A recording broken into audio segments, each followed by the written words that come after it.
8 তারিখে এটা টিভি স্ক্রলে আসা শুরু করেছে বেলা 11টা 12টা 1টা দিক থেকে।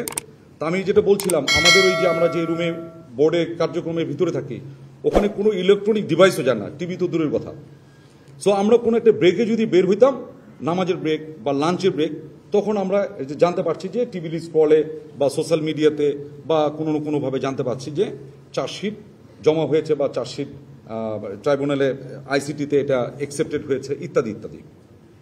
তো আমরা যেরকম এরকম নামাজের ব্রেকে যখন বেরোয়েছি দুপুরের লাঞ্চ এবং নামাজের ব্রেকে, তখন আমরা জানতে পেরেছি যে টিভির মাধ্যমে যে এরকম চার্জশিট প্রথমে 1-2, পরে আরেকটা শুনলাম যে 3 নম্বর চার্জশিটও জমা হয়েছে। এবং চার্জশিটের ভিতরে আমরা জানতে পারলাম যে এইখানে একটা চার্জ হয়েছিল যারা গুম সংক্রান্তই, এটা হলো যে যারা ডিজিএফআইতে কর্মরত ছিল তাদের একটা বড় অংশ এখানে জড়িত ছিল বিধায় বা জড়িত আছে এরকম একটা অভিযোগ।